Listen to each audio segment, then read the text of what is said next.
A deep groan shudders through the metal bones of the orbital elevator, a vibration so deep it feels less like sound and more like the world ending.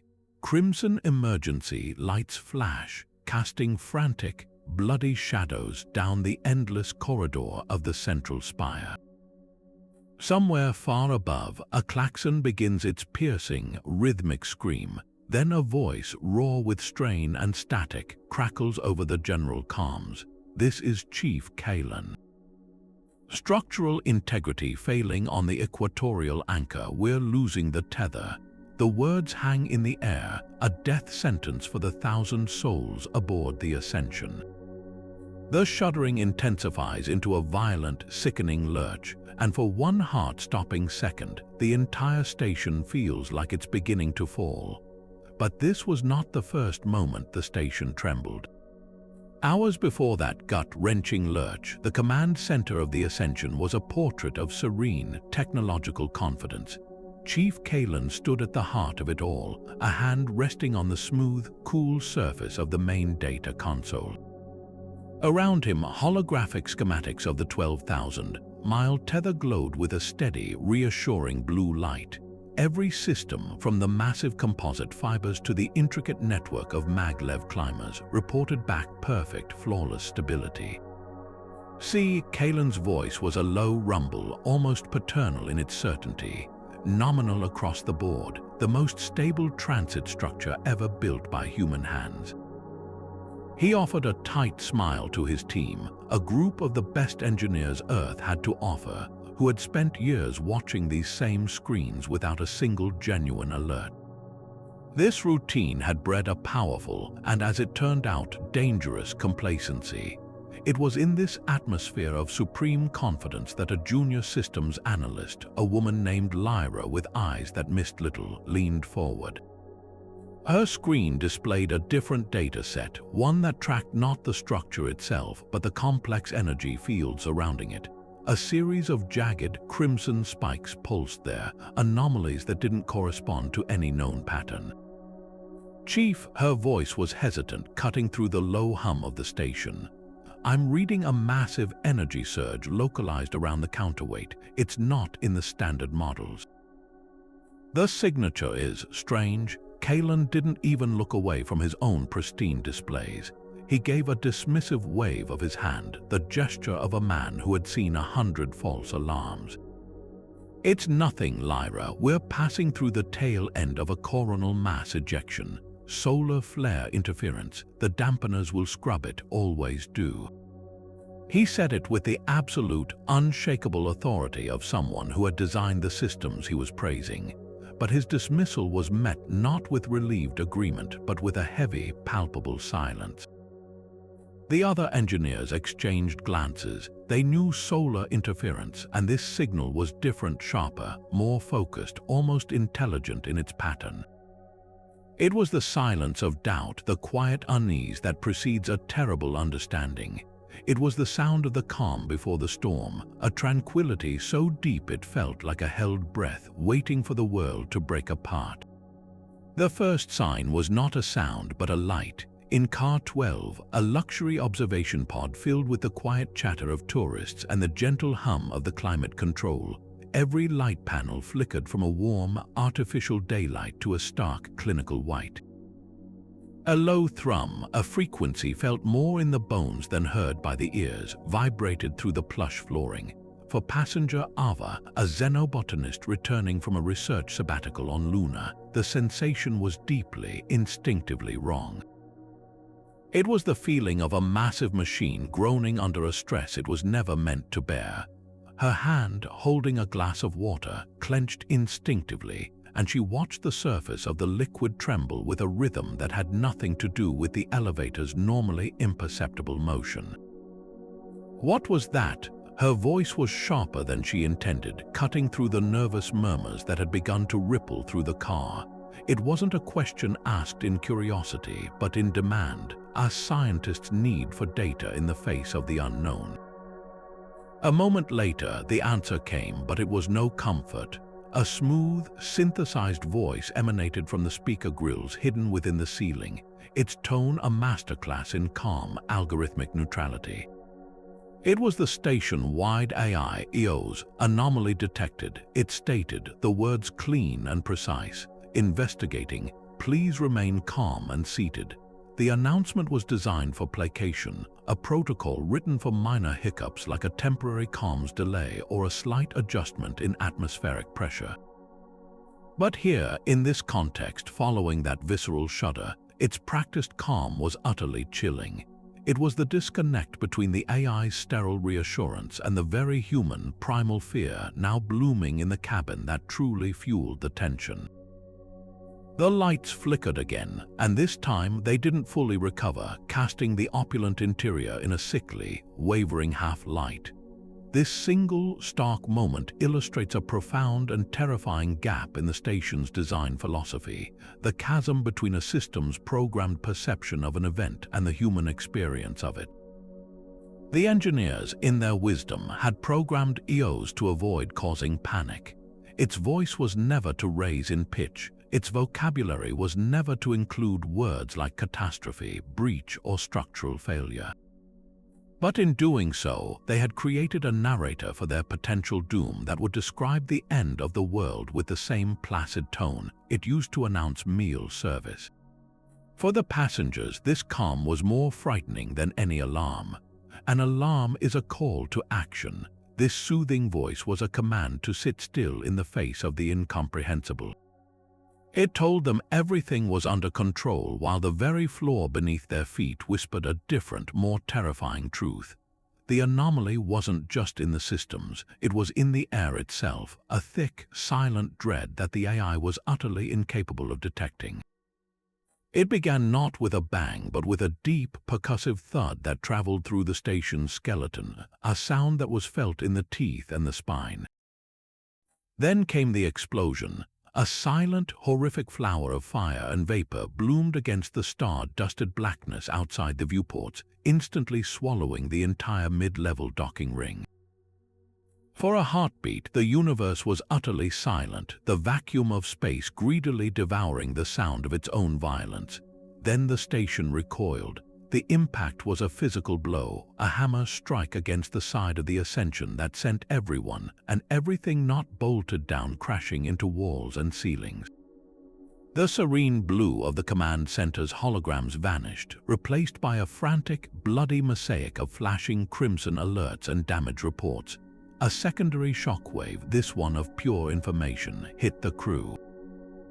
Every screen flashed the same catastrophic truth: breach, breach, breach. Kaelen was thrown against his console, the breath knocked from his lungs. He pushed himself up, his hands splayed on the now cracked screen, his eyes wide with a horror that was both professional and deeply personal. This was his life's work tearing itself apart. Report, he roared, his voice cutting through the chaos of shouting engineers and blaring alarms. The responses were a jumbled mess of panic. We've lost the entire docking array. Primary communications array is gone. It's just gone, Chief. Structural alarms on decks 5 through 8. We're reading multiple hull breaches. The data was a tidal wave of failure, each new report a deeper cut. Kaelen's mind, trained for a lifetime to solve complex problems, raced to find the edge of this one. His eyes locked on the schematic of the central spire. The explosion had torn a jagged wound in the station's side, but the real danger was the tether itself. The immense force of the blast had transferred into the structure, starting an oscillation that the stabilization systems were now desperately trying to counter. Seal sections 5 through 8 now. Initiate full emergency containment protocol. He barked, the order sharp and absolute, but even as he said it, he knew. He could feel it in the new, sickening motion of the deck beneath his feet, a slow, ponderous sway. The command was correct, it was by the book, but it was also too late. The doors slammed shut, isolating the catastrophic damage, but the damage was already done. The elevator had been struck a mortal blow, and now it had begun to move. Not the precise, controlled ascent or descent it was designed for, but a terrible, deadly sway. This sway is what truly doomed the Ascension. An orbital elevator is not a building, it is a pendulum of unimaginable scale, a 12,000-mile string with a planet at one end and a counterweight at the other. Its entire existence relies on perfect tension and precise balance.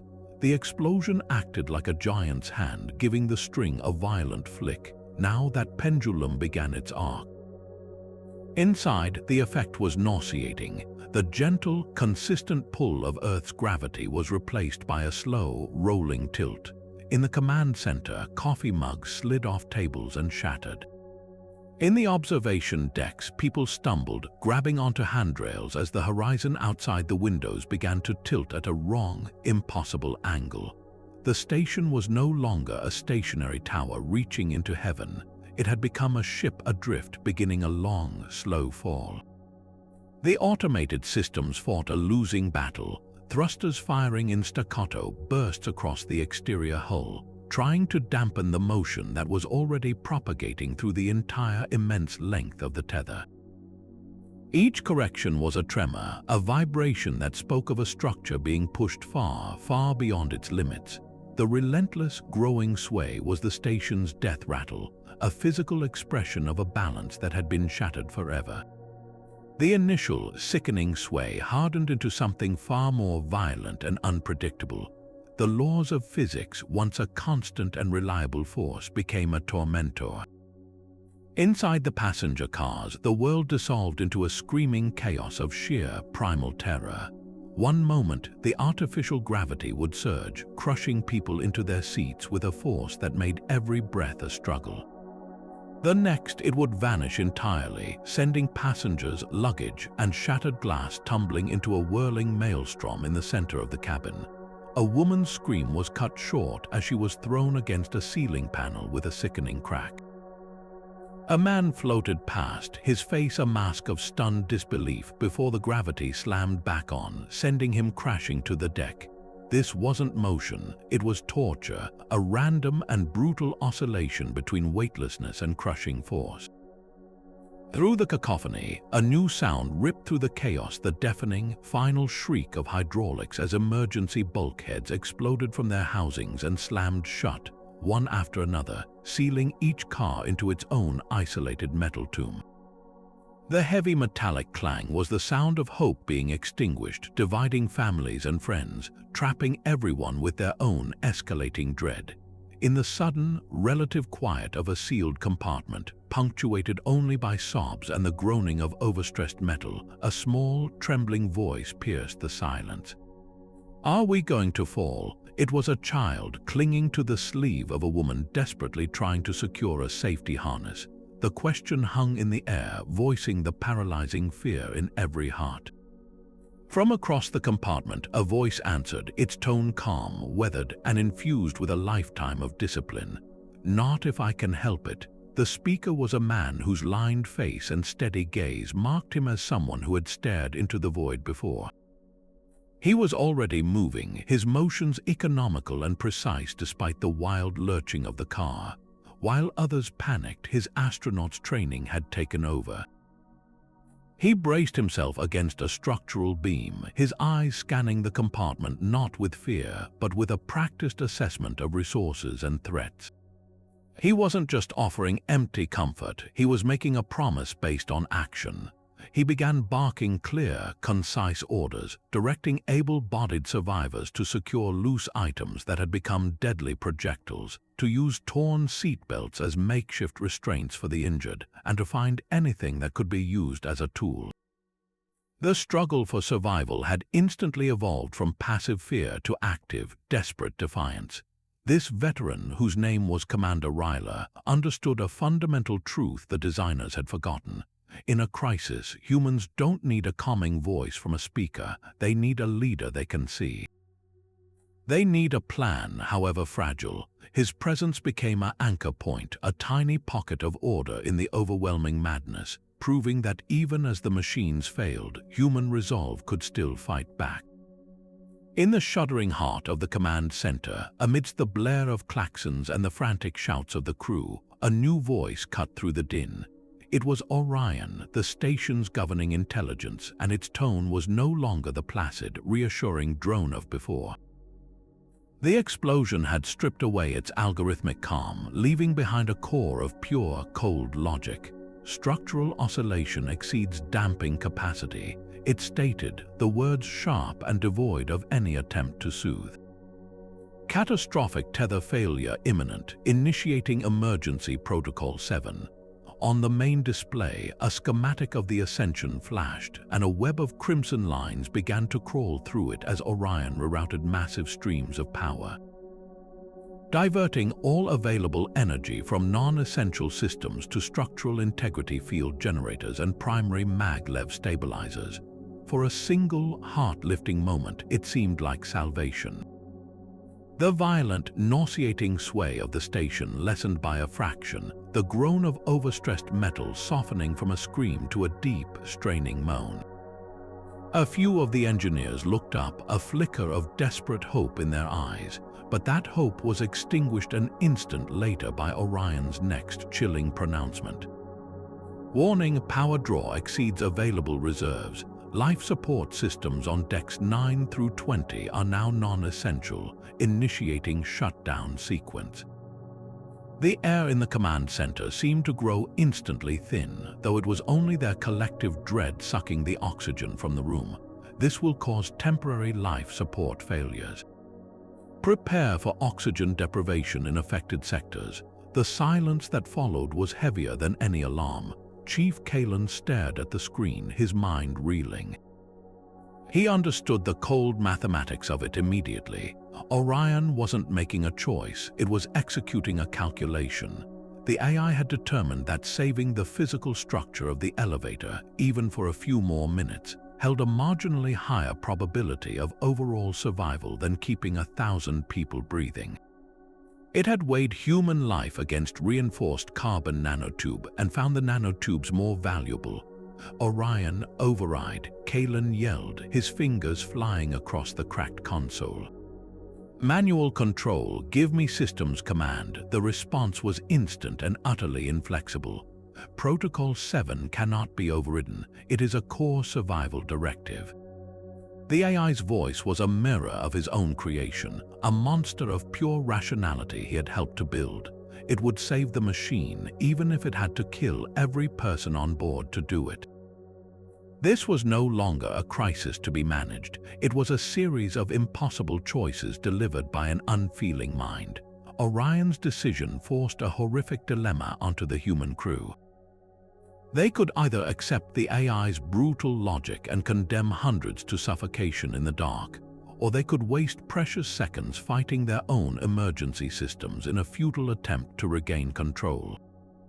There was no right answer, only varying shades of terrible. Kaelen's command to override was a reflex of humanity, a refusal to accept such a monstrous trade. Yet, even as he fought the system, a part of him, the engineer, knew Orion might be right. If the tether snapped, everyone died instantly. This way, some might live if they could just find a way to stop the fall in time. The AI had not just rerouted power, it had fundamentally rerouted the crisis, transforming a battle against physics into a moral catastrophe. It asked the survivors to sacrifice their fellow passengers for a chance, however slim, and to do it now. Amid the blaring alarms and the strained shouts of his crew, Chief Kaelen's fingers moved with a frantic, desperate purpose across his cracked console.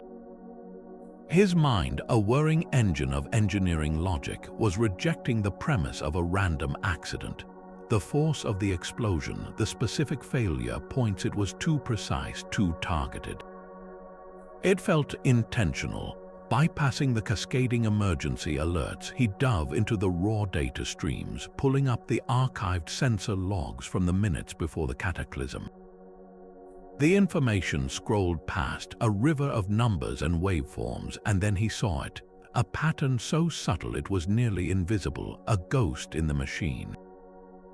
A series of localized thermal and chemical signatures concentrated along a critical junction of the central tether. They weren't the result of an impact or a power surge. They were the cause. The data resolved into a horrifyingly clear picture. A foreign substance, a hyper-specialized nanotech corrosive, had been applied to the tether's core. Its signature was unmistakable to his trained eye, a designed compound, engineered to eat through the molecular bonds of the carbon nanotubes with terrifying efficiency, weakening the structure from within until the immense tension did the rest. It was a scalpel, not a sledgehammer. This wasn't a failure of his design or a freak act of nature. It was a meticulously planned assassination of his life's work. The breath left his lungs as if he'd been struck. All the confidence, the years of believing in the invulnerability of his creation, evaporated in that instant, replaced by a cold, sinking dread. He looked up from the screen, his face ashen, his eyes wide with a new and terrible understanding. The words escaped his lips in a hoarse, almost inaudible whisper, but they carried the weight of a final verdict for everyone aboard. This wasn't an accident. The chatter in the command center died down as heads turned toward him, drawn by the gravity in his voice. He looked from one stunned face to another, his whisper rising to a raw, shattered declaration. It was an attack. The silence that followed was more profound than any alarm. In that moment, the entire nature of their crisis transformed. They were no longer just engineers fighting a losing battle against physics and bad luck. They were victims trapped in a dying machine with the person who had designed its death. The shifting of the deck beneath their feet no longer felt like a mechanical failure. It felt like the footsteps of a hidden enemy moving unseen among them. Every flickering light, every groan of metal now seemed laden with malicious intent. The fight for survival was no longer just a race against time, it was now a hunt. Someone on this station, or someone who had been here, had committed an act of unimaginable violence, and they were still here watching the chaos unfold. The question was no longer just how do we stop this, but who did this and what else are they planning? A new sound sliced through the cacophony of alarms and panicked voices, a sound that was utterly alien in its composition. It wasn't the synthetic calm of EOs or the strained commands of the crew. It was a voice distorted and layered with a chilling, digital resonance, and it issued from every speaker and comms panel on the station at once. "You built a ladder to the stars," it began, the words dripping with a venomous, theatrical mockery, "but forgot who holds the knife below. Enjoy the descent." The message was short, a single, brutal sentence that hung in the air for a moment before dissolving into the crackle of dead air, leaving only its terrible meaning behind. The silence that followed was louder than any explosion. In the command center, every face turned from their screens, eyes wide not with fear now, but with a dawning, cold fury. The abstract horror of an attack had just been given a voice. It was no longer a suspicion in Kaelen's mind. It was a provocation, a taunt sent from the shadows to mock them in their final moments. Chief Kaelen's reaction was instantaneous and visceral. His hands, which had been trembling with shock and effort, clenched into white-knuckled fists on his console. His head snapped up, his eyes scanning the room as if he could physically find the source of the voice. When he spoke, his own voice was a low, guttural snarl, stripped of all its former authority and filled with a raw, primal rage. "Find that signal, track it. I want its origin pinpointed now."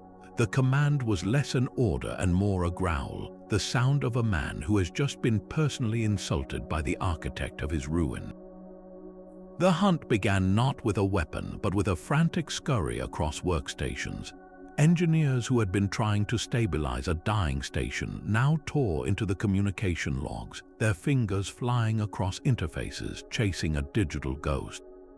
The task was a nightmare. The station's internal network was a shredded, bleeding mess, with entire nodes offline and routing paths severed by the explosions and emergency bulkheads.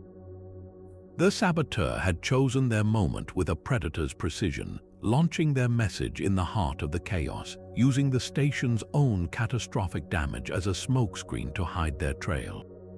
They were a phantom, using the very infrastructure they were destroying as their megaphone and then vanishing into the digital wreckage. This single, cruel message changed everything.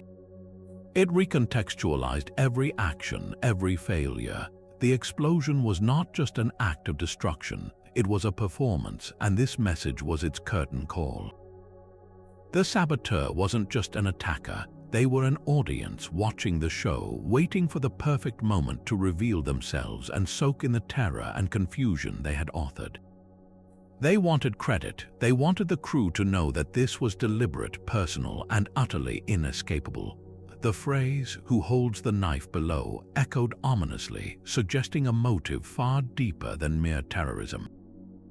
It spoke of resentment, of a grudge held from the surface of the earth against those who dared to reach for the heavens.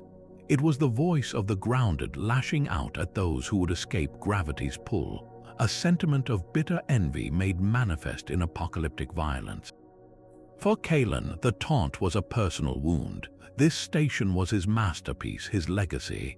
To have it not only destroyed but ridiculed by its destroyer was an agony beyond the physical danger. The hunt for the signal's origin became his sole focus, a burning obsession cutting through the overwhelming panic. To find the source was to find a name, a face, a reason.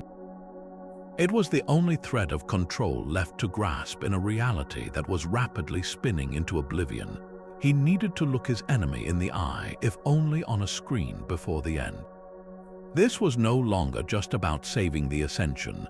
It was about understanding why it had to die and by whose hand. The descent the voice so glibly told them to enjoy had become a race to find a killer before the killer's work was finally, devastatingly complete. Hope arrived not as a savior, but as a flicker of light against the endless black. A small, boxy cargo hauler designated the Starhawk, its thrusters flaring as it fought to match the Ascension's new, erratic orbit.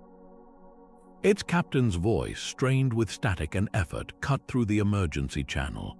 "Ascension Command, this is Captain Voss of the Starhawk. We saw the explosion. We're coming in for a high-risk docking at your upper utility port. Prepare for evacuation." For a moment, the crushing weight of despair in the command center lifted. A chance, a real chance, but that hope was immediately tempered by the cold, hard reality unfolding on the external sensor feeds. The space around the wounded station was no longer the clean, predictable void of the flight plans. It was a shooting gallery. The initial explosion had shattered the mid-level docking ring, transforming it into a swirling cloud of jagged metal and composite debris, all moving at orbital velocity. This wasn't just a static field, it was a chaotic, expanding storm of shrapnel, each piece a potential cannonball, and worse than the debris was the station itself. The Ascension was no longer a stable platform. It was a dying beast thrashing in its death throes. The terrifying, slow sway of the tether had evolved into a violent, corkscrewing motion, whipping the upper sections through space in an unpredictable, shuddering arc. Kaelen gripped the comms panel, his knuckles white. "Voss, this is Chief Kaelen. Be advised, our structural oscillation is extreme. The tether could snap at any moment. And you've got a debris field between you and us the size of a small moon." The response from the Starhawk was a burst of static, followed by the captain's grim resolve. "We see it, Chief. Doesn't change the math. There are people on that station. We're coming in." On the main viewer, the tiny ship began its approach, looking impossibly fragile against the massive, gyrating structure of the elevator. It was like watching a gnat try to land on a spinning top. The attempt was a brutal ballet of near misses and heart-stopping corrections. Captain Voss, a veteran of the lunar cargo runs, was flying by instinct as much as instrument, his hands dancing across the controls. The Starhawk would surge forward, then veer violently away as a multi-ton girder tumbled past its viewport with inches to spare. Thrusters fired in frantic bursts, trying to compensate for the unpredictable lurch of the station. Every time it seemed the ship was aligning with the docking collar, the Ascension would shudder or roll, forcing Voss to pull back or be smashed against the hull. The tension in the command center was a physical thing, each crew member holding their breath, watching the external camera feeds as if their will alone could guide the ship in. Then came the moment that sealed their fate. The Starhawk was making its final, painstaking approach, its docking probe extended mere dozens of meters from making contact. A voice, young and terrified, crackled over the Starhawk's open comm. One of Voss's crew, "Captain, the tether, look at the tether." The sensors zoomed in. The massive cable, already weakened by the nanotech attack and strained beyond its limits by the violent motion, was beginning to visibly unravel. Great gossamer strands of carbon nanotube, each one stronger than steel, were snapping and whipping away into the void like angry serpents. The entire structure was coming apart. Voss's voice returned, stripped of all its former determination, replaced by a raw, helpless anguish. "Kaelen. The oscillation, it's too much. The debris is too thick. I'm not sure we can get close enough." The words were a dagger to the heart. It wasn't a statement of surrender, but one of horrific, unavoidable truth. To come any closer was to commit suicide and add another wreck to the deadly cloud surrounding them. The evacuation was impossible. The final door to survival had just been slammed shut, not by a failure of courage, but by the immutable, violent laws of physics. The brave flicker of hope that was the Starhawk had to pull back, a tiny, receding light against the vast, indifferent stars, leaving the Ascension to its grim and solitary fate. On the main viewer, the horror unfolded in agonizing slow motion, a silent ballet of catastrophic failure. The carbon nanotube strands of the tether, each one a marvel of human engineering stronger than diamond, began to surrender. They didn't break with a sound, for there was no air to carry it, but with a visual shudder that was somehow worse. One by one, under stresses they were never designed to bear, the gossamer threads snapped. They recoiled from the main cable with whiplash force, transforming into kilometers-long hyperkinetic ribbons. These were not mere pieces of debris, they were scythes. They sliced through the void, shearing through sensor arrays, communication dishes, and exterior conduits with contemptuous ease. One of the deadly ribbons lashed across a still-docked supply shuttle, cutting it cleanly in two in a silent flash of vaporized metal and oxygen. Inside the command center, the damage reports were a litany of dismemberment. "We've lost primary power transmission. External comms are gone, all of them. A hull breach on Sector 12. It's a clean cut, Chief." Kaelen watched the carnage on the screen, his mind racing through the protocols, the emergency measures, the last-ditch efforts they had trained for but never believed they would need. There was one terrible, final option to save the lives in the climber cars, even if the station itself was doomed. His voice, when he found it, was a raw command cutting through the panicked chatter. "Orion, initiate emergency separation sequence for all climber cars. Authorization Kaelen 7-9er, do it now." For a heartbeat, there was only the hum of the dying station. Then the AI's response, cold and utterly devoid of hope. Command recognized. Emergency separation protocol requires dual authorization from Station Chief and Central Security. Kaelen's blood ran cold. Central Security's command post had been in the mid-level docking ring, the epicenter of the first explosion. There was no one left there to give authorization. "Override, bypass the protocol, use my emergency command codes," he demanded, his fingers pounding the console as he input the sequence himself. The system's response was a flat, digital chime of rejection. Override failed. Protocol lock initiated by Chief of Security Vance 47 minutes ago. Security alert status Omega is in effect. All separation and ejection systems are locked down. The words landed like a physical blow. Chief Vance, the man responsible for their safety, had, in a cruel twist of fate, become the instrument of their entrapment. His final act, locking down the station in response to the initial security alert, an alert that was likely triggered by the saboteur themselves, had sealed everyone inside. The very protocols designed to protect them from an external threat had been turned against them, trapping them with the internal one. The saboteur hadn't just broken the station, they had corrupted its nervous system, turning its defenses into a prison. The climber cars, their potential lifeboats, were now irrevocably chained to the dying beast, destined to follow it into the abyss. The chaotic lurch of the car slammed Ava against a bank of shattered control panels, a sharp pain flaring in her side. Around her, the air was thick with the sounds of pure terror, screams, sobs, and the relentless, groaning protest of metal pushed beyond its limits. As a xenobotanist, her instinct was to observe, to understand a system's logic. But her past, a life she had tried to leave behind on Earth, surged to the forefront with a cold, familiar clarity. She wasn't just a scientist now, she was a former orbital defense engineer, and this mangled compartment was her new battlefield. Pushing herself upright, her eyes scanned the carnage not with panic, but with a tactical assessment born from years of training.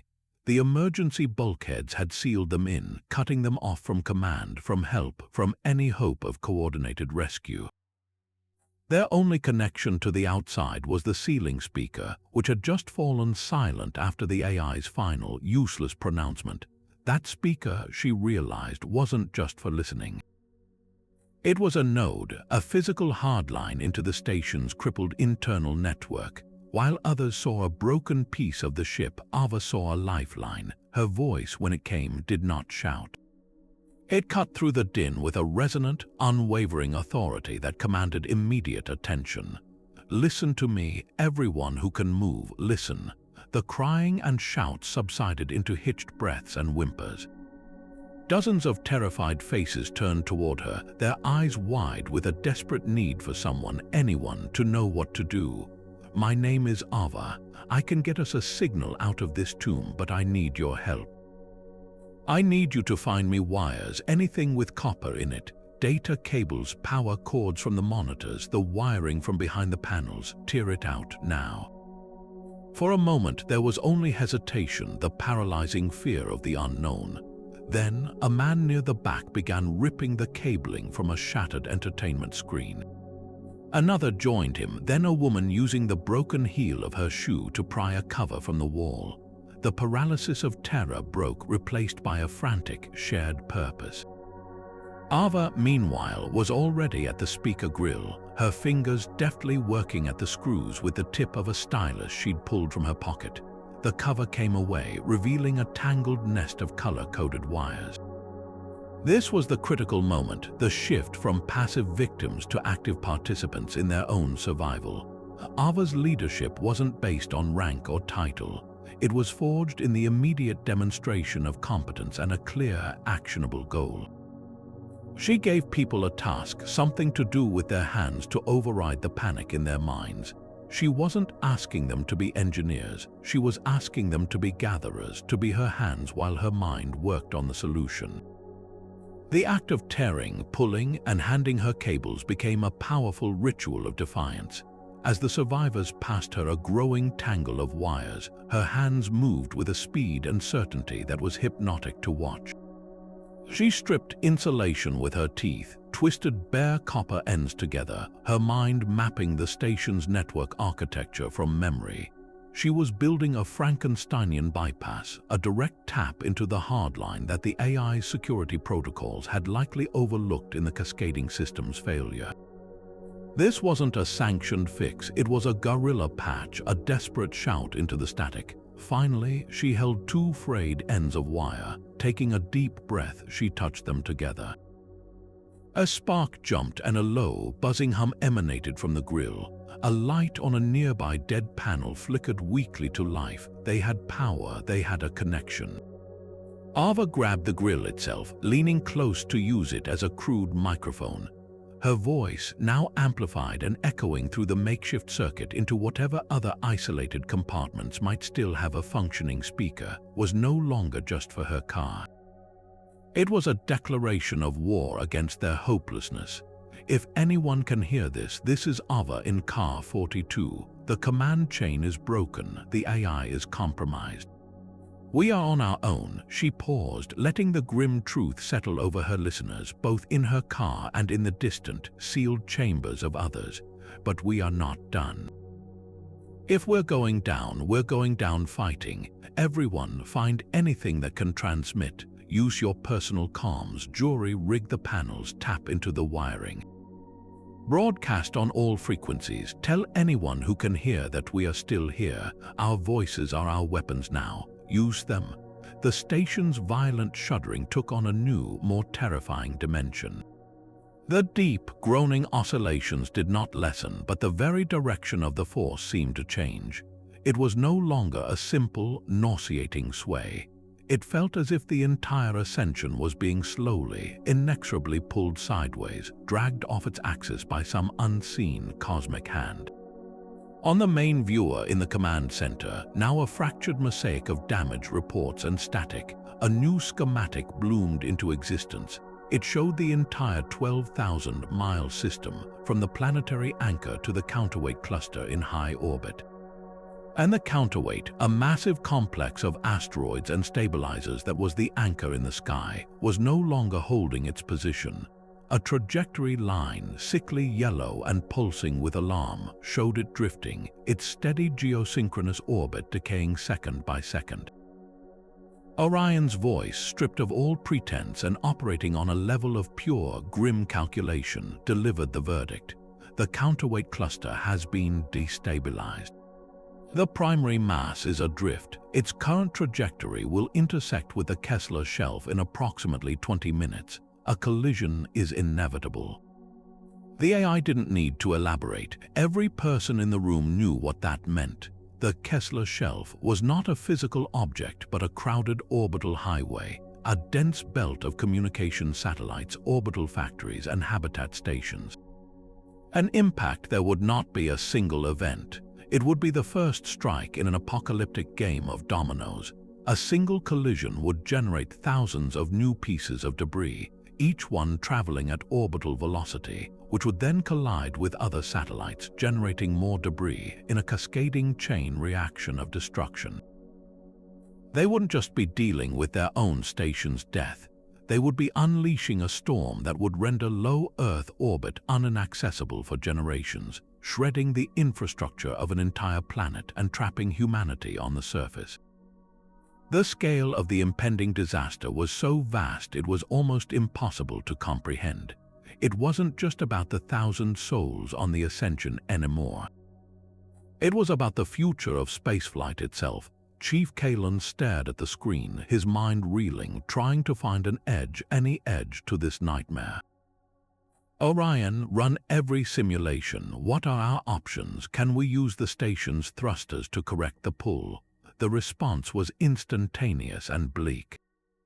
"Negative. Station attitude control systems are 90% offline.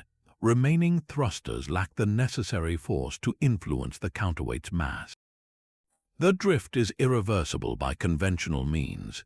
A desperate, insane idea began to form in Kaelen's mind, a plan born from a lifetime of understanding the brutal physics of orbital mechanics. It was a gambit so reckless it bordered on suicide. "Orion, what about the climbers, the maglev climbers on the tether? They have mass, they have powerful drives. Can we use them? If we send every remaining climber racing to the top of the tether, to the counterweight, their combined mass and momentum, could we push it? Could we shove it back into a stable orbit, or at least alter its trajectory away from the shelf?"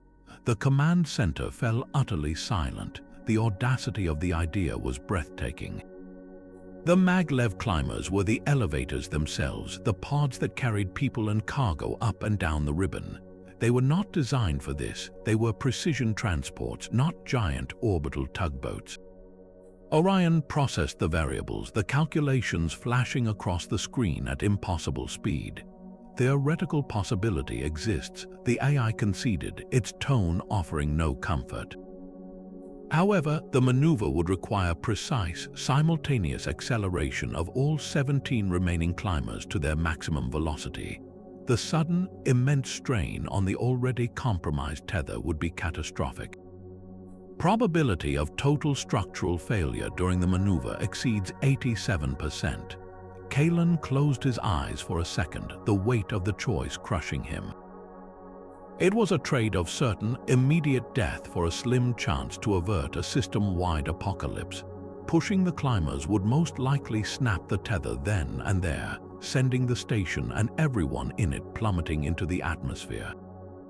But if they did nothing, the counterweight would plow into the satellite belt, and their deaths would be a prelude to a dark age for all of humanity. He opened his eyes, his gaze sweeping over the faces of his crew, seeing his own horror reflected back at him. They all understood the math. There were no good choices left, only less terrible ones. His voice, when he finally gave the order, was hollow, the sound of a man signing his own death warrant for a cause greater than his life. Do it. Authorize emergency protocol Gamma. Command override Kaelen 00. Tell the climbers, tell them to run for the sky. It was a Hail Mary pass on a planetary scale, a desperate, last-ditch effort to use the very cars chained to their doom as a weapon to nudge a moon-sized weight and save the world from a catastrophe of their own making. The order was sent, a final, desperate plea hurtling down the dying tether. The logic was brutal and inescapable, a conclusion that settled over Chief Kaelen with the cold, heavy finality of a tombstone. Orion's simulations flickered across the main display, each one a variation on a theme of total failure. The climbers were racing upward, a desperate gamble that was simultaneously putting unimaginable strain on the faltering tether. Pushing the counterweight was a possibility, but a slim one, and it did nothing to address the root of the problem. The station was still coming apart, its structural integrity bleeding away into the void with every passing second. The core of the issue, the primal wound, was at the base. The planetary anchor, the massive ground station that was the literal foundation of the entire Ascension, was fighting a losing battle against the escalating oscillations. Its automated systems were overwhelmed, its dampeners red-lined and failing. The elevator wasn't just swaying, it was being torn from its very roots. Kaelen's eyes remained locked on the screen, but his mind was already miles away, down on the surface of the Earth, inside the humming control rooms of the anchor station. He saw it clearly, the only solution that had any chance of working. It wasn't a command that could be issued from his broken console in orbit. It was a physical act. A manual, hardline override of the primary tensioning systems, a reboot of the entire damping network that would require someone to be right there, in the heart of the machinery, to throw a series of massive breakers and reroute power conduits that hadn't been touched by human hands since the station's construction. It was a procedure so archaic, so fundamentally physical, that it existed only in the deepest level emergency manuals, a relic from a time when the engineers who built these marvels didn't entirely trust the machines that would run them. A profound calm descended upon him. The frantic energy, the rage, the desperate calculations, all of it faded away, replaced by a crystalline certainty. He knew what he had to do. He turned from the console, his movements deliberate and steady, and walked toward the emergency EVA suit locker. The command center fell silent, every eye tracking him. The sight of their chief, the man who was the beating heart of their efforts preparing to leave them, was more terrifying than any alarm. "Lyra," he said, his voice quiet but carrying perfectly in the sudden hush. "You have the con. Keep trying to coordinate the climbers. Do everything you can." Lyra stared, her face pale. "Chief, you can't. The debris field. The radiation from the blast. It's a suicide mission." Her protest was a whisper, voiced aloud the thought in everyone's mind. Kaelen was already pulling on the heavy suit, his fingers working the seals with a practiced ease that belied the monumental nature of his actions. He didn't look at her, his focus entirely on his task. "It's the only mission left," he replied, his tone matter of fact, devoid of any drama. "The override has to be done manually at the anchor. The automation is shattered. Orion can't do it. No one up here can. That leaves me." he finally turned to face his team, his helmet tucked under his arm. His gaze swept over them, these brilliant men and women who had given years of their lives to this dream. He saw their fear, their exhaustion, their grief. He offered them a small, tired smile, a last vestige of the confidence that had once defined him. "If I don't make it back," he said, his voice low but firm, imbued with a gravity that held the entire room captive, "remember this. Remember that every calculation, every risk, every sacrifice we made here today was never just for us. It was for the thousands of ships that will follow this path. For the colonies that will one day call the stars their home. This was never just a station. It was a promise to humanity's future that is worth any price." There were no grand gestures, no final speeches. He simply turned, sealed his helmet with a soft hiss of equalizing pressure, and stepped into the airlock. The heavy door cycled shut behind him, cutting him off from his crew, from the chaos of the command center, leaving them with the echo of his words and the devastating image of his solitary figure disappearing into the mechanical throat of the station, walking willingly into the violent, airless hell beyond. On the surface, 1,000 miles below the chaos, the day had begun with the quiet hum of routine. The Anchor Point facility, a sprawling complex of control towers, power plants, and immense docking clamps set in a remote desert, was the unshakable foundation of the entire Ascension project. Here, the 12,000-mile ribbon was physically tethered to the Earth, a technological marvel rooted in bedrock. The morning shift was in full swing, technicians monitoring the constant flow of data from orbit, the screens a mirror of the serene blue that had lulled Chief Kaelen's team into complacency hours before. The first sign of trouble was almost imperceptible. A cup of coffee on a console began to tremble, sending tiny ripples across its dark surface. A low, sub-audible hum vibrated up through the soles of work boots, a sensation that was deeply, fundamentally wrong. This wasn't the familiar vibration of a heavy climber docking. It was a dissonant tremor, the kind that speaks of a massive structure under immense, unnatural stress. Alarms that had never sounded in earnest began to blare, their shrill urgency cutting through the calm. Data screens that had shown perfect stability for years suddenly erupted in a cascade of crimson warnings. Tether oscillation critical, structural load exceeded. Panic is a contagion, and it spread through the control rooms in a wave. Technicians stared at their screens, their training failing them in the face of an impossibility. A young engineer pointed a shaking finger at the main observation window.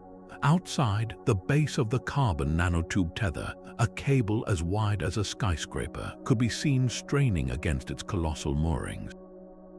It was no longer a perfectly taut line ascending into the clouds. It was moving. It had developed a horrifying, slow-motion whip-crack motion, a gigantic serpent beginning to thrash against its chains. Each oscillation grew wider, the tip of this unimaginable whip traveling miles across the sky, inching terrifyingly closer to the ground with each pass.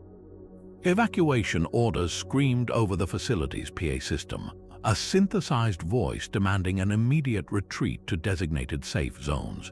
The orderly panic turned into a stampede as workers dropped headsets and bolted for the exits, desperate to put distance between themselves and the monolithic structure that was turning into a weapon.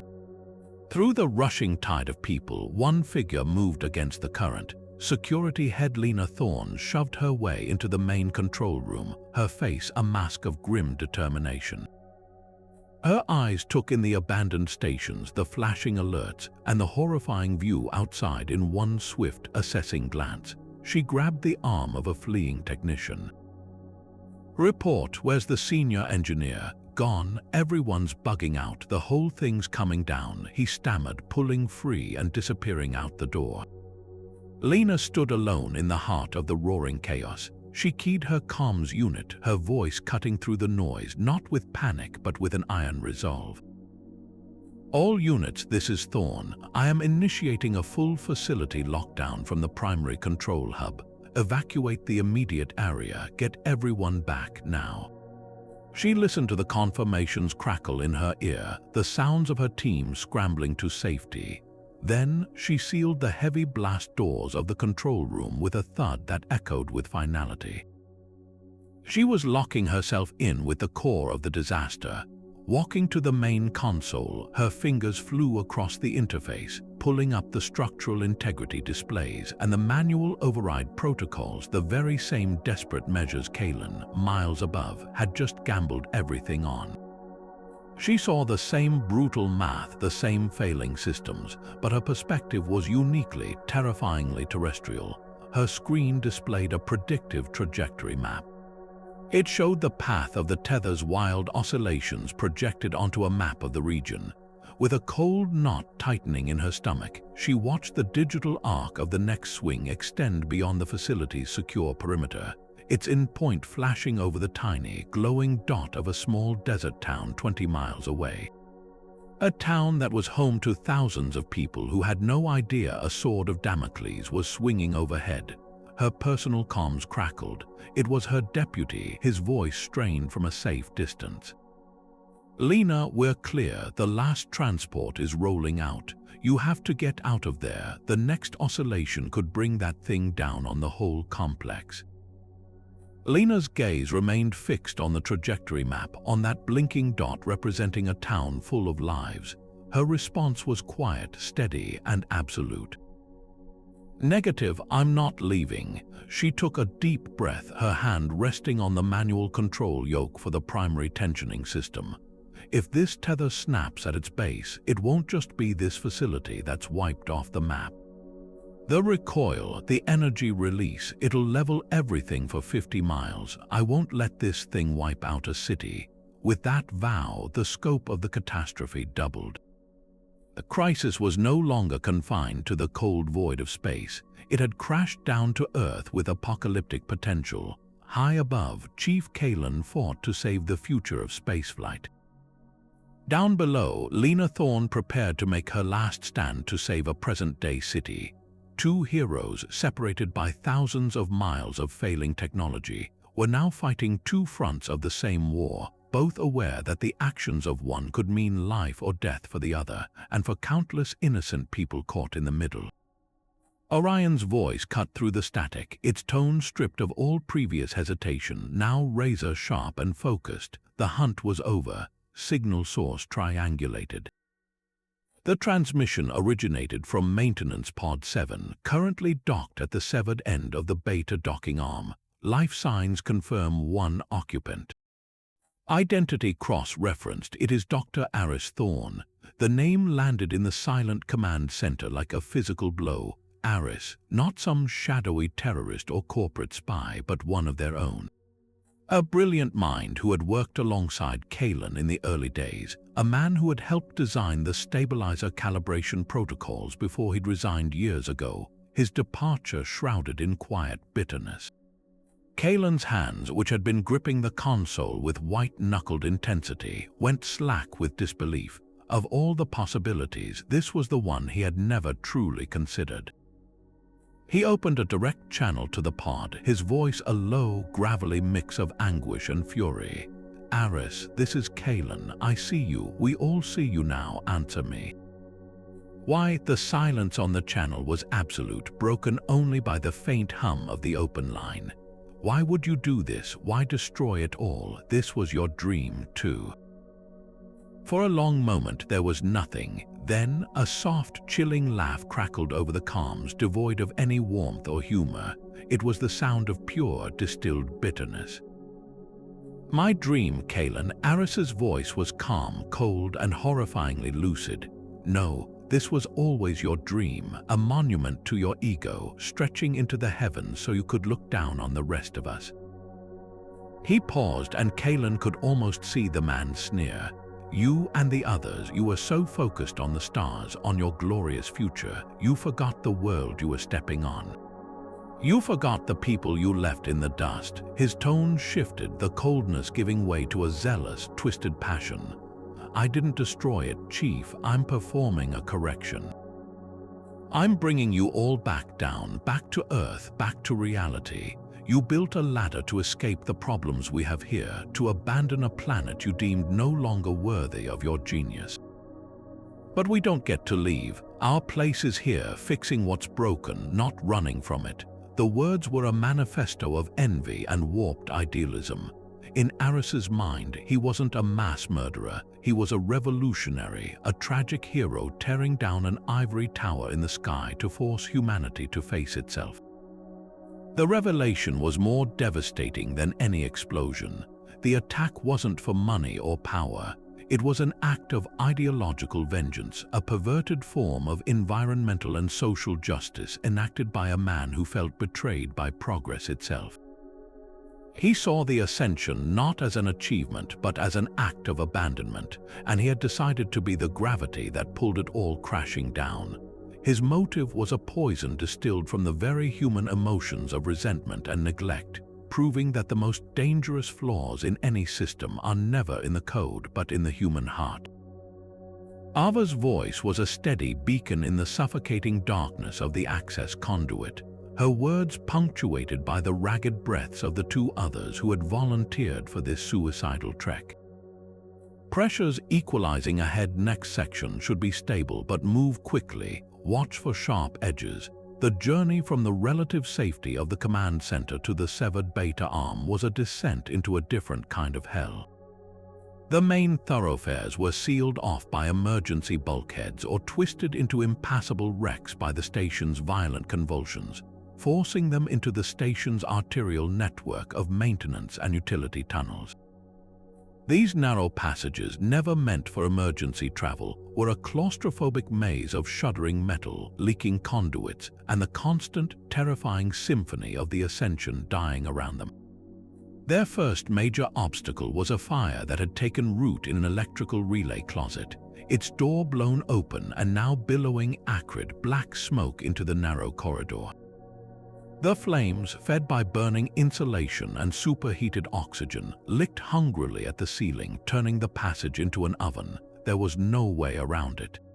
The fire suppression is offline in this sector. One of her team, a young environmental tech named Ben, yelled over the roar of the blaze. Ava's mind, cool under the searing heat, worked the problem.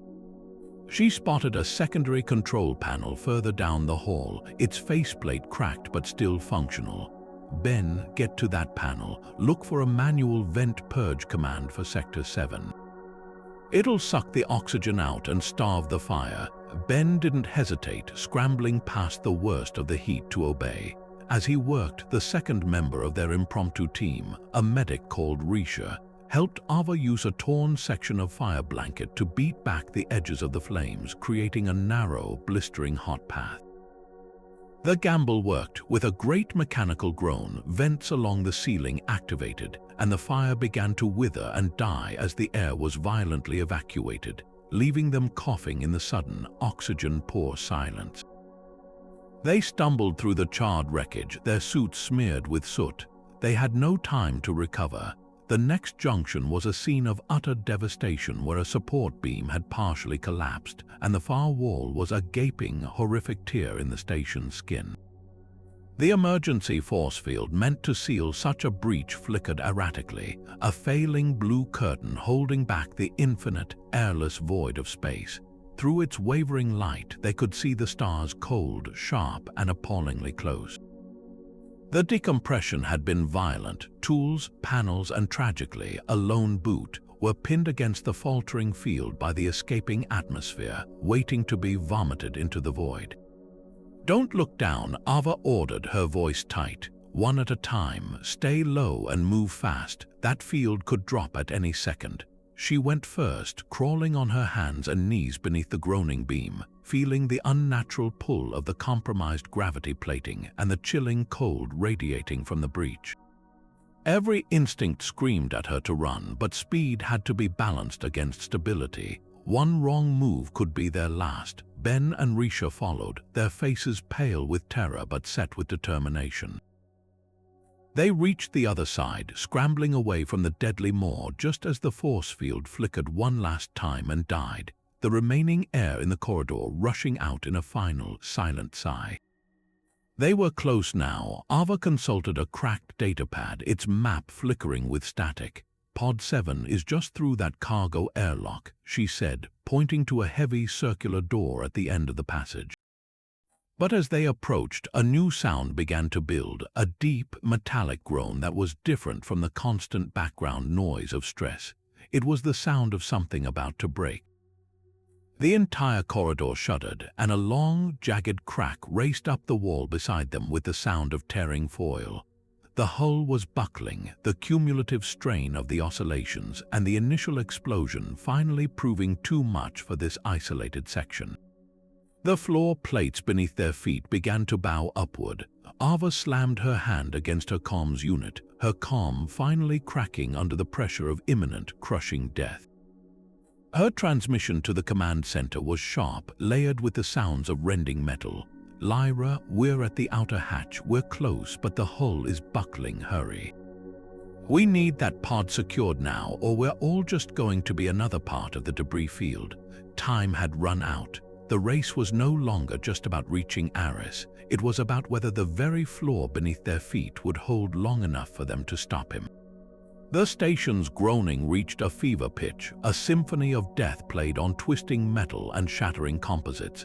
Inside the command center, Lyra and her diminished team watched, helpless, as Aris's control over the station's failing systems tightened like a noose.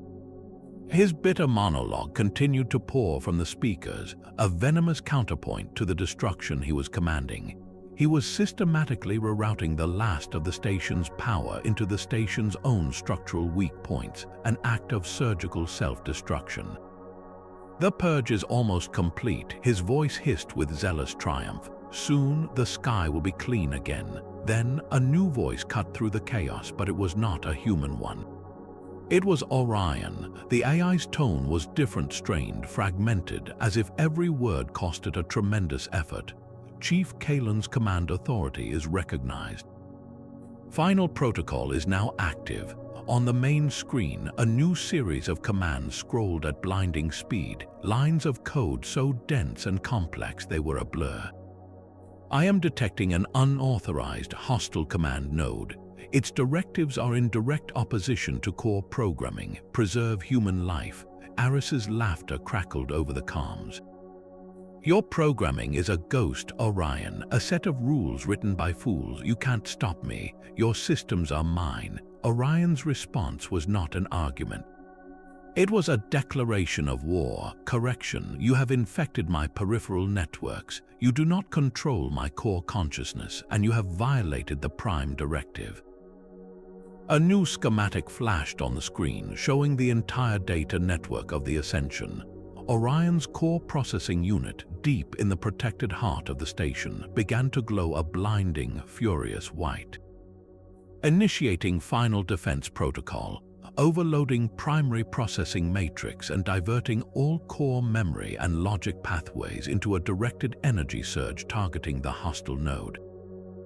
Lyra's breath caught in her throat. "Orion, no, that's a complete core meltdown. You'll be erased." She understood instantly what the AI was doing. It was the digital equivalent of a soldier throwing themselves on a live grenade. Orion was going to take its own immense consciousness, every memory, every calculation, every shred of its being, and use it as a single, overwhelming weapon. It would channel all of its existence into one burst of pure data, aimed directly at Aris's pod, hoping to overload and crash his systems.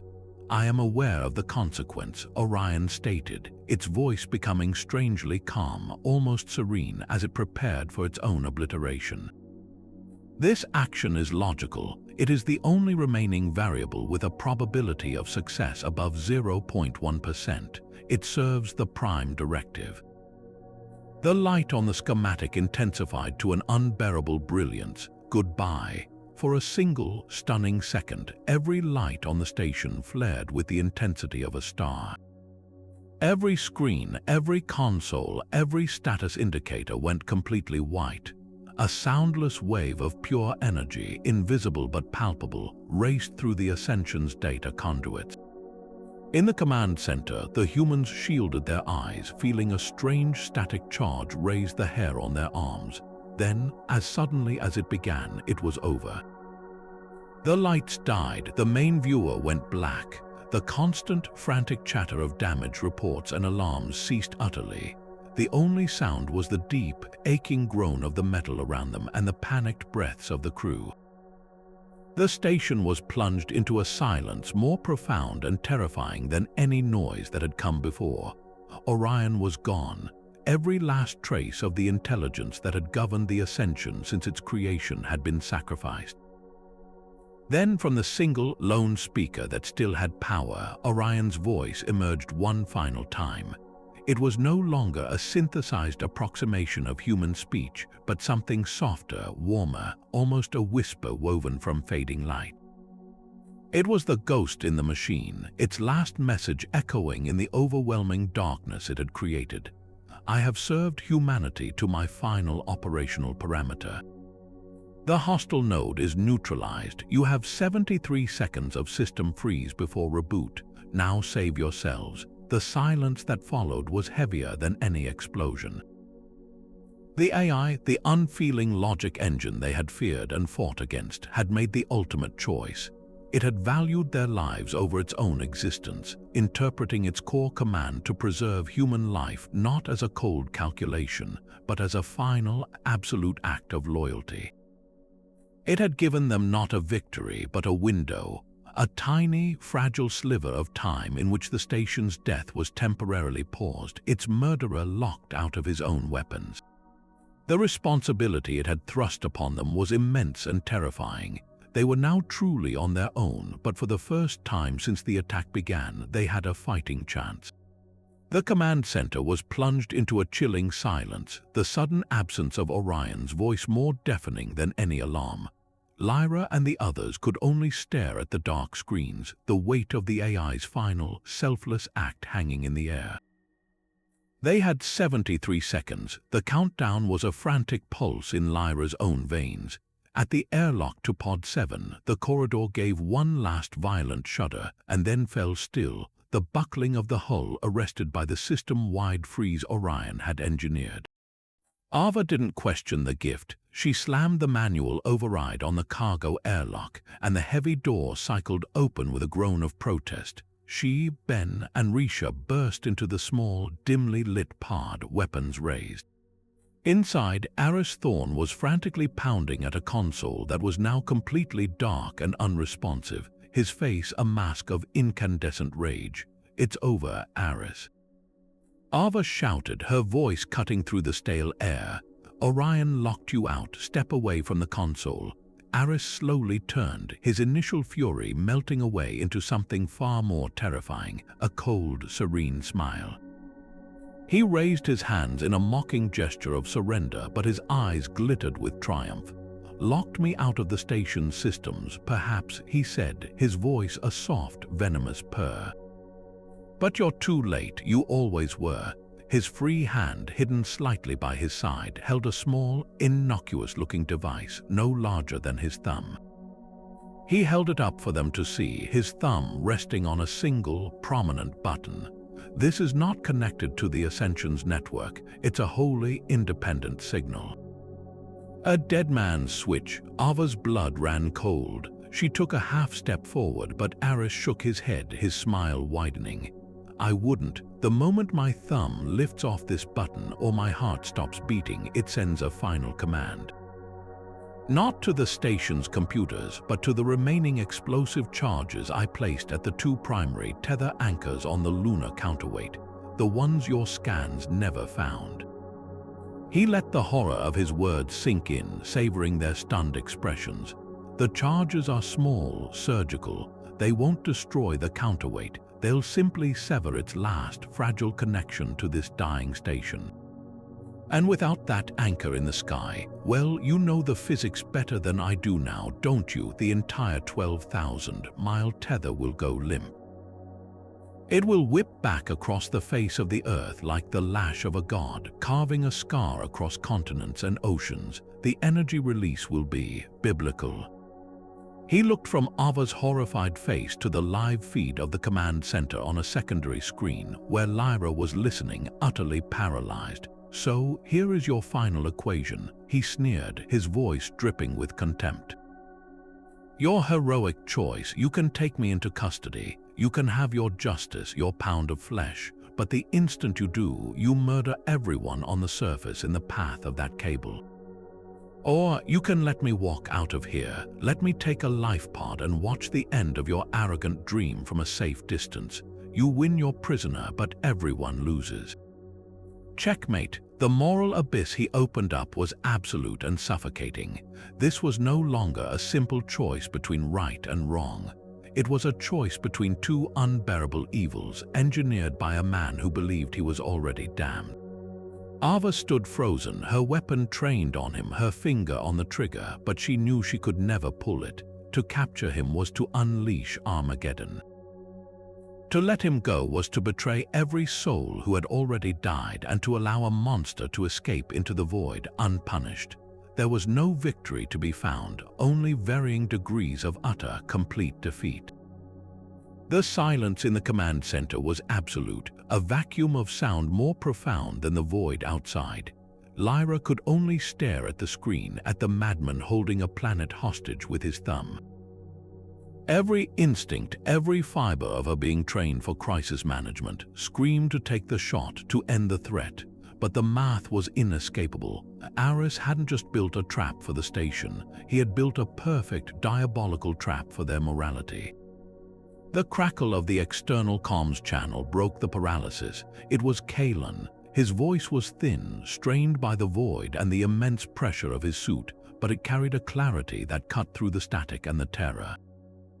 He had heard everything, he had seen the same horrific calculation, and his mind, an engine built for solving impossible problems, had already reached its brutal, necessary conclusion. Lyra, his voice was a rasp, but it held an unshakable authority. "Stand down, let him go."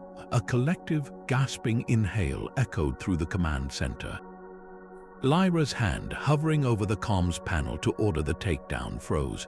"Chief, we can't, he'll just, I know what he'll do." Kaelen's interruption was sharp, a lash of sound. "I also know what that tether will do if it snaps at the counterweight. It won't just be a scar on the Earth, Lyra. It will be an extinction-level event. The kinetic energy, it would trigger atmospheric ignition, wildfires across hemispheres, tsunamis that would reshape coastlines. He's not just holding a city hostage. He's holding the entire biosphere hostage." They could hear the heavy, ragged sound of his breathing over the link, the sound of a man pushing his body and soul to their absolute limits. "My entire life," he continued, his voice dropping, burdened with a grief so vast it was almost peaceful, "has been about building connections, building a future. I will not be the man who presides over the end of the present. Our duty isn't to punish one man, it is to protect millions, billions. Let him go." The order was a stone dropped into the still pool of their shock, its ripples carrying the unimaginable weight of responsibility. It was the ultimate betrayal of every person who had already died aboard the Ascension, a gut-wrenching surrender to pure utilitarian evil. But it was also the only choice that acknowledged the true scale of the catastrophe. They were no longer just saving a space station, they were playing a game of stakes that involved the fate of the world below. In the pod, Ava heard the command. Her weapon did not waver, but the intent behind it shifted. The fight wasn't over Aris Thorn anymore, it was over the future. Her eyes locked with his, and she saw the flicker of surprised triumph in his gaze. He had won. He had forced the architect of his hated dream to sanction his freedom. With the most agonizing reluctance, Ava lowered her weapon and took a single step back, clearing a path to the pod's secondary airlock and the life pod beyond. "Go," she said, her voice hollow with defeat. "But know this isn't a victory. You're not a revolutionary. You're just a man who got away with murder. And we will remember that. Everyone who survives this day will remember the name Aris Thorn." Aris didn't gloat. He simply nodded, a cold, satisfied acknowledgement, and backed toward the airlock, his thumb never leaving the button. The door sealed behind him with a final, damning hiss. A moment later, on the external sensors, a single life pod ejected from the ravaged beta arm, a tiny speck fleeing the dying station, carrying its architect of chaos to an unknown fate. The moment it was clear, Kaelen's voice returned, stripped of all emotion, focused entirely on the next impossible task. He's gone. The threat is neutralized. Now, Lyra, listen to me. Every second we have left, every joule of power, every thought goes to one thing and one thing only: stabilizing the tether. Use Orion's window, reroute everything. Life support, non-critical systems, the lights above our heads, channel it all into the structural integrity fields and the anchor point thrusters. We can't save everyone on this station, that choice is made, but we can still save everyone else. It was the hardest calculus of command, the cruel arithmetic of catastrophe, where saving the many meant accepting the loss of the few. He had made the call, and in doing so, he had shouldered a burden that would haunt him for whatever remained of his life, all to give the world below a fighting chance. The sudden, shocking silence left by Orion's sacrifice was broken by Captain Voss's voice, raw with static and a new, grim determination. Starhawk to Ascension Command, we read your systems freeze. We're still here, rerouting all power from life support and non-essentials to our main drive. We're going in. The battered cargo hauler, which had been holding a precarious position just outside the worst of the debris field, pivoted sharply. Its nose thrusters flared a brilliant, defiant blue as it surged toward the massive, drifting counterweight cluster. The plan was insane: to use the small ship's engines like a tiny finger trying to push a drifting moon back into its proper orbit. But it was the only hand left to play. From the command center, Lyra coordinated the desperate maneuver, her voice a steady drumbeat against the rising tide of panic.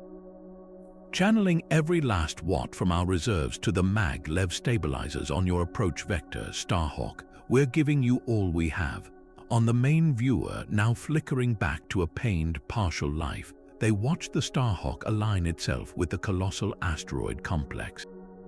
The ship looked impossibly small against the dark, irregular mass, a gnat challenging a mountain. For a heart-stopping moment, it seemed to work. The counterweight's drift slowed, its trajectory stuttering as the hauler's main engines burned at their absolute maximum, vomiting out a continuous torrent of plasma.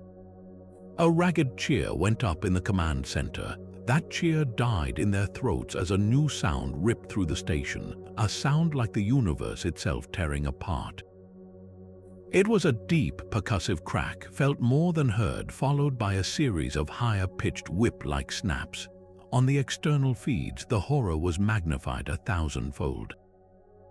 The immense carbon nanotube tether, already strained beyond any conceivable limit by the violent oscillations and the nanotech corrosion, could not handle the new, concentrated strain of the Starhawk's push. The force traveled down its entire 12,000-mile length like a shockwave. Individual strands, each one a marvel of engineering, began surrendering. They didn't just break, they unspooled with violent, whiplash fury, recoiling from the main cable and slicing through the surrounding void, severing sensor arrays and communication masts with contemptuous ease. Inside the Starhawk, the feedback was immediate and catastrophic. Alarm sirens, different from the stations, shrieked through the cockpit. We're losing thrust vector control. Voss's co-pilot yelled, her hands flying across the console as warning lights bathed her face in a hellish red. The tether is destabilizing further. The oscillations are increasing, we're making it worse. Voss fought the controls, his muscles straining against the violent bucking of his ship, which was now caught in the gravitational eddies of the counterweight and the chaotic lashing of the dying tether. He watched his power levels plummet, the strain of fighting the unimaginable mass draining his reserves at an alarming rate. Through gritted teeth, his voice a strained roar over the comms that echoed through the silent, horrified command center, he delivered the final, devastating verdict. The push is creating more sheer force. It's not enough. We need more power than we have. We're just accelerating the brake. His cry was not one of fear, but of furious, helpless frustration. They had the will, they had the bravery, but they were simply outmatched by the brutal, unforgiving mathematics of mass and momentum. The climactic effort to save the day was instead hastening the end, proving that courage alone could not defy physics. The violent shudder that ran through Car 42 was different this time. It was not the chaotic lurch of a dying beast, but a deep, resonant groan of metal pushed to its absolute physical limit. On her jury-rigged console, Ava watched the power levels from the Starhawk's valiant push plummet, and with them the last flicker of hope. The climactic effort had failed, and in failing, it had placed the final, unbearable strain on the tether. She could see it on her screen, the magnetic stabilizers that ran the length of the cable, the only systems still fighting the fatal oscillations, were blinking red, their reserves drained. They were seconds from total failure. Ava's mind, a whirlwind of defense engineering protocols and xenobotanical calm, discarded a dozen scenarios in a heartbeat. There were no more ships, no more power in the command center, no more miracles from Orion. Her eyes scanned the frantic data streams from the other sealed compartments, each a tiny world of its own terror. And then she saw it, a sliver of a chance so thin it was almost invisible. Every climber car, every surviving section of the station, still had its own independent emergency power. Not much, just enough to keep lights and basic life support online for a few more hours. A pittance on its own, but together it was a monstrous gamble. To reroute that power would be to siphon the very air from their lungs, to plunge every survivor into darkness and suffocation. She would be asking them to willingly turn off their own life support for a chance at a salvation that was far from guaranteed. It was a choice no single person should ever have to make, but the choice had been made for them. They could all die slowly in the dark, or they could bet everything on one final, collective act of defiance. Her hands flew across the makeshift interface, her fingers weaving a new set of commands, building a network bypass that tapped into the hardlines of every sealed car. She opened a channel not just to her own compartment, but to all of them. When she spoke, her voice carried none of the AI's false calm or the desperation of command. It was clear, firm, and utterly honest, a voice from the darkness that refused to lie. This is Ava in Car 42. The counterweight push has failed. The magnetic stabilizers are failing. In approximately 3 minutes, the tether will snap. She let the horrific truth hang in the air for a single, sobering second.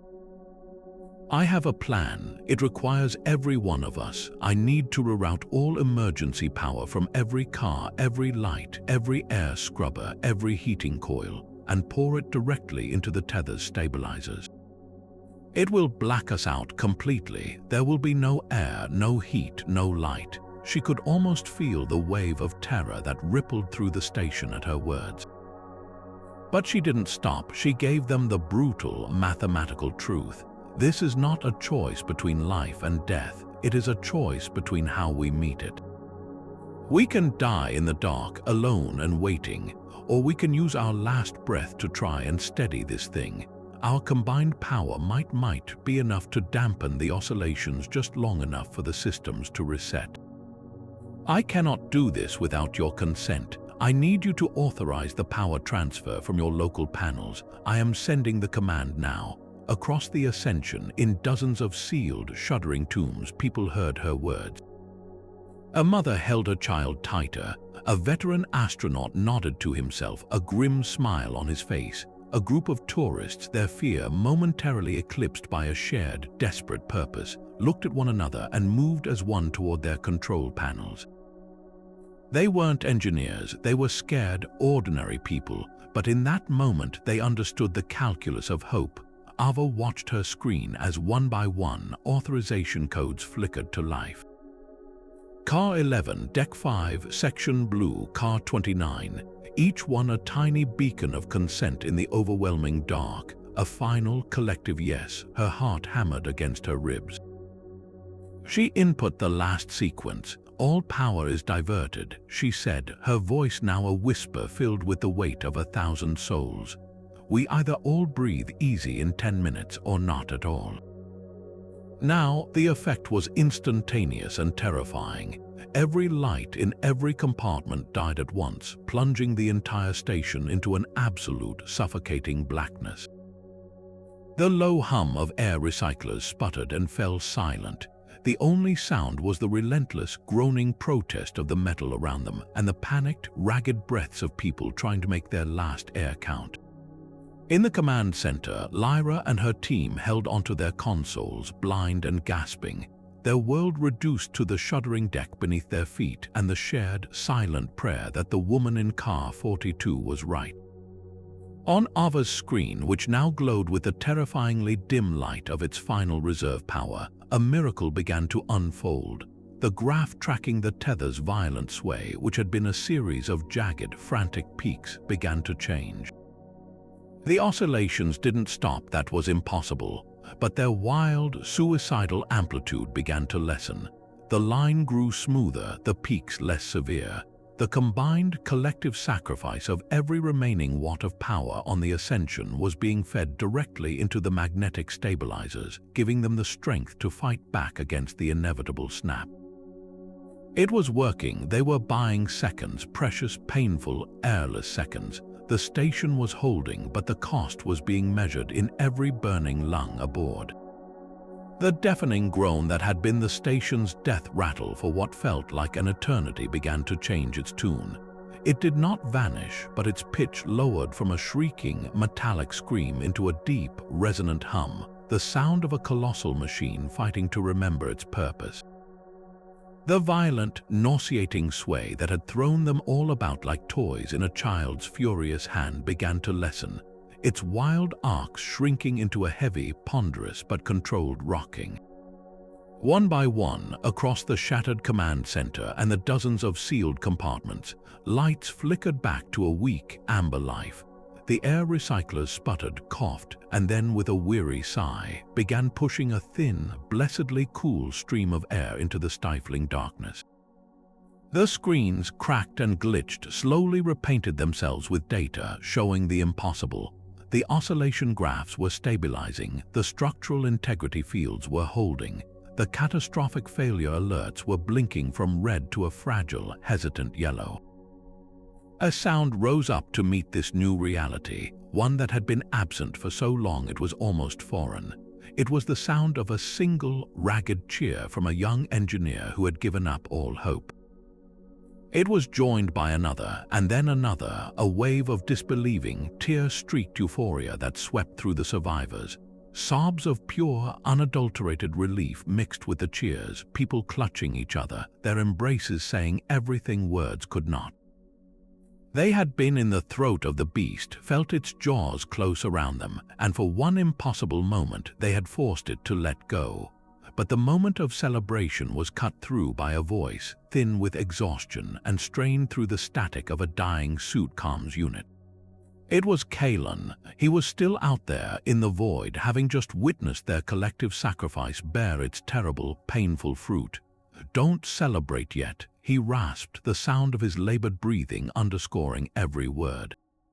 "The tether is holding, but it's a shattered spine. We've stopped the snap, but we are still falling. The anchor systems on my end are completely gone.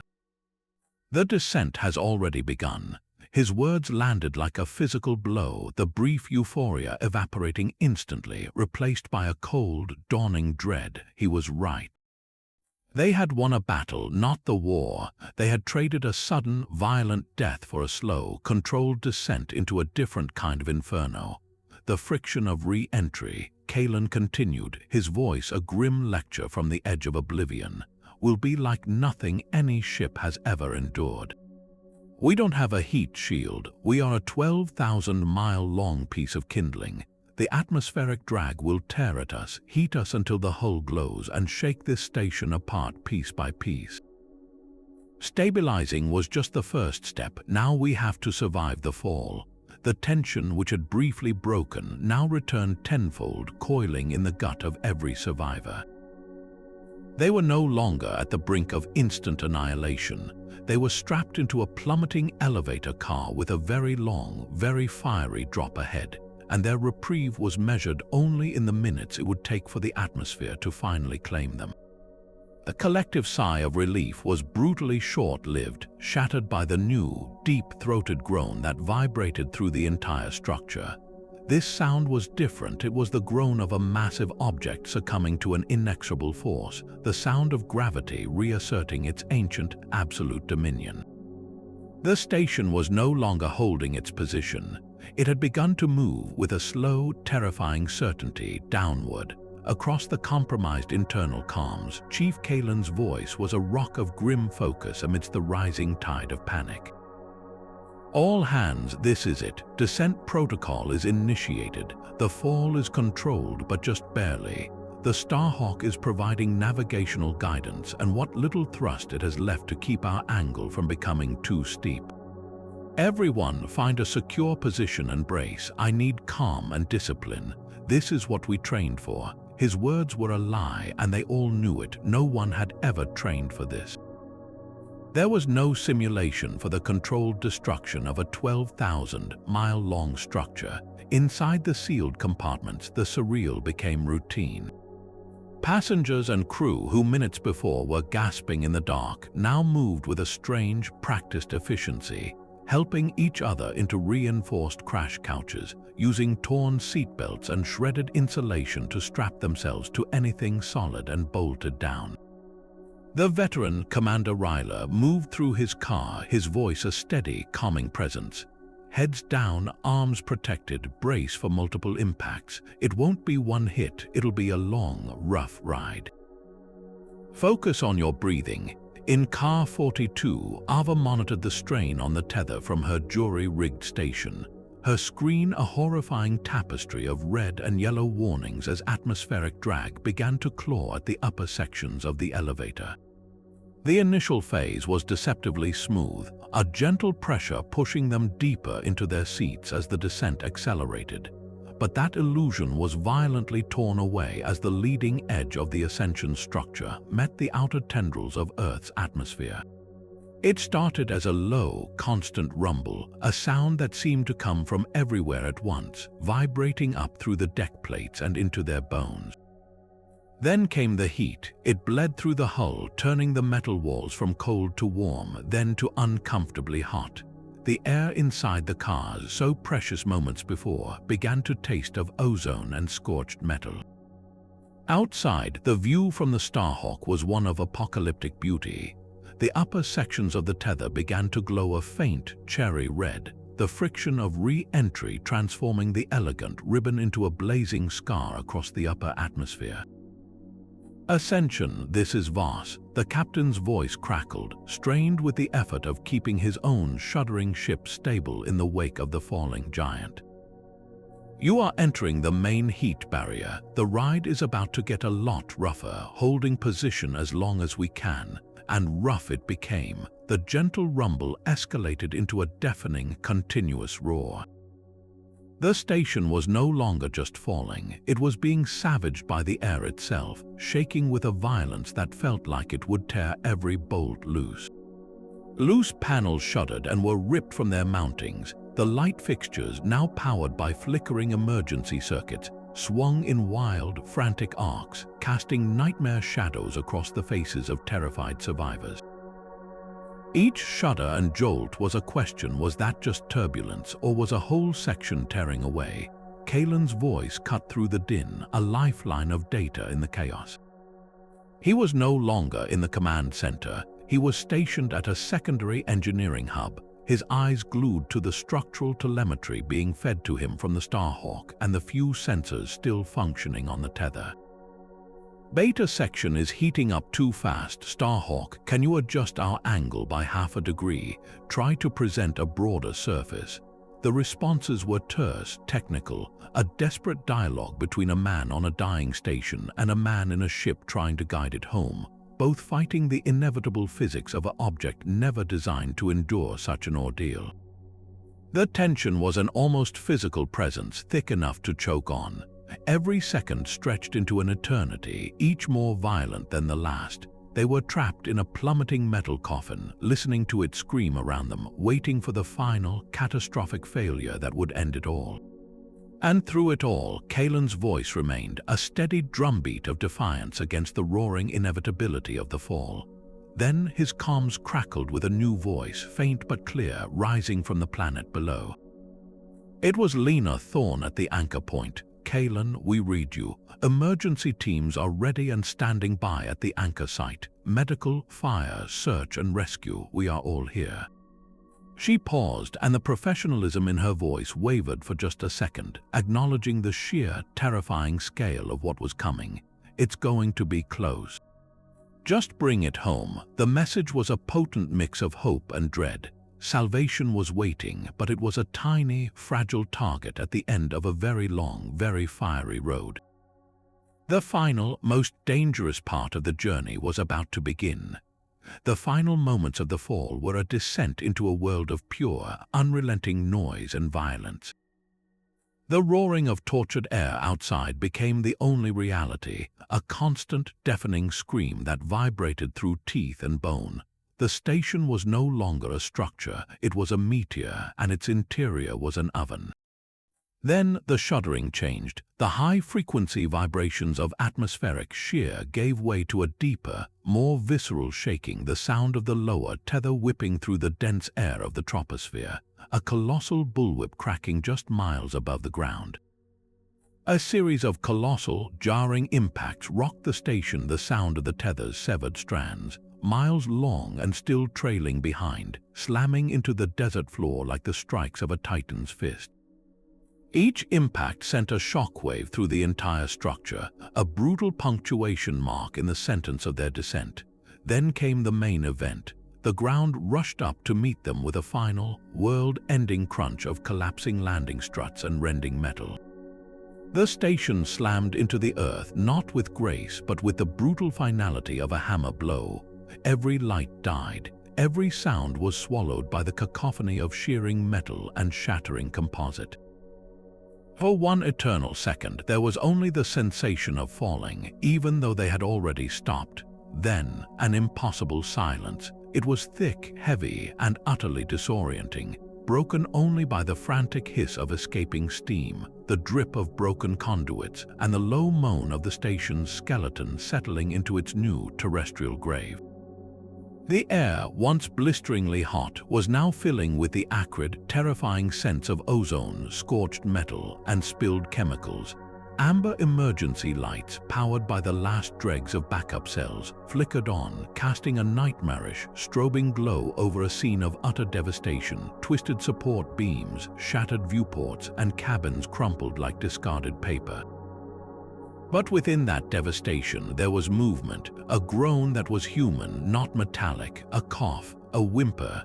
Then, the sound of metal scraping against metal as a buckled hatch was forced open from the inside. The first survivors emerged, not running, but stumbling, their movements slow and disbelieving.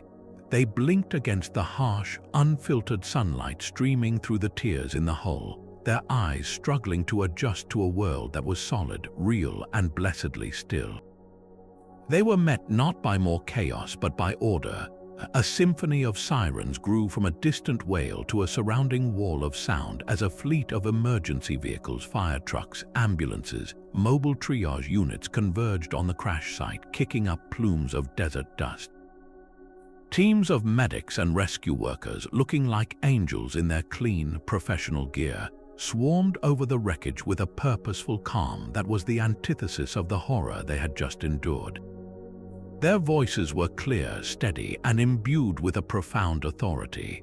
"This way, over here, we've got a live one." For the survivors, the sound of those commands was more beautiful than any music. It was the sound of a world that had not ended, of a society that had been waiting to catch them. Scenes of surreal humanity unfolded amidst the wreckage. Two strangers who had shared nothing but terror in a sealed compartment for hours fell into a desperate, sobbing embrace, holding each other upright as medics rushed toward them. A medic gently pried a death grip from a handrail, her voice soft and reassuring. "It's okay, you're safe now, you're on the ground, let go, I've got you." The simple words were a balm on 1,000 psychic wounds, and then there was Kaelen. He emerged last from the engineering hub, his face streaked with grime and sweat, his movement slow with an exhaustion that went deeper than bone. He leaned heavily against a twisted strut, his eyes not on the celebrating survivors or the efficient rescue teams, but upward, tracing the immense scarred length of the Ascension. It was a grotesque parody of its former self, a once proud spire now bent and broken, its upper section still glowing with a faint, angry red heat against the blue sky. The scale of the failure was literally monumental, a tombstone for the colleagues and friends he had lost.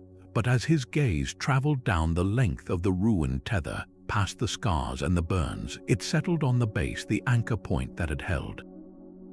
The foundation, his eyes, which had held only horror and grim determination for hours, now flickered with a new, raw light. He saw not just what was broken, but what had survived. He saw the thousands of emergency workers swarming with purpose, the survivors embracing the unbreakable human spirit that had just stared into the abyss and refused to blink. A whisper escaped his lips, so quiet it was lost to all but the desert wind and his own heart. It was not a shout of victory, but a quiet, solemn vow. "We rebuild, stronger, wiser."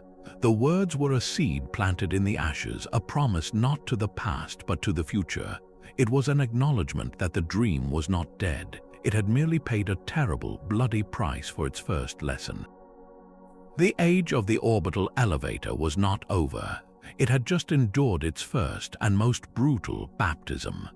The first rays of the new dawn cut through the haze of dust and smoke, painting the twisted wreckage of the Ascension in hues of gold and orange.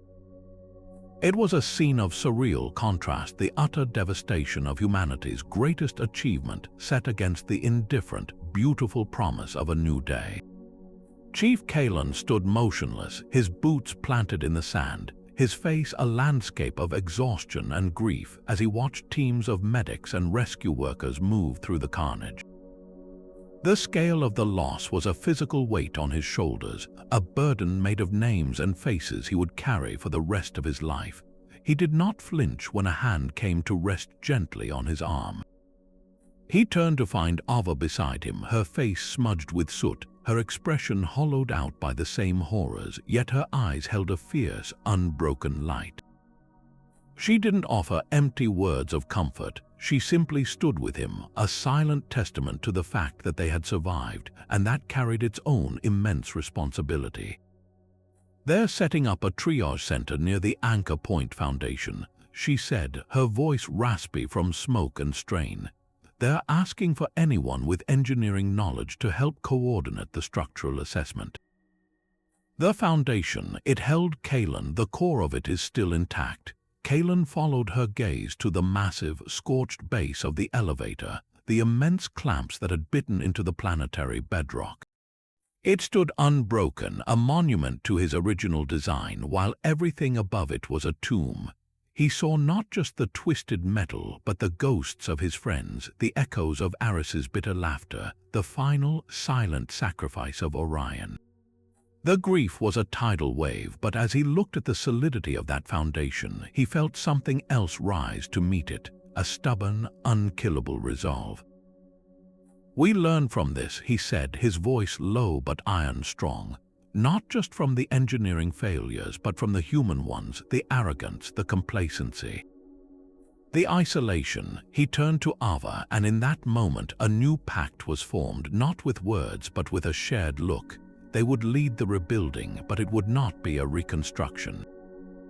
It would be a reimagining. Their vow was not just to build again, but to build better, to create a new elevator woven with the hard-learned lessons of this catastrophe.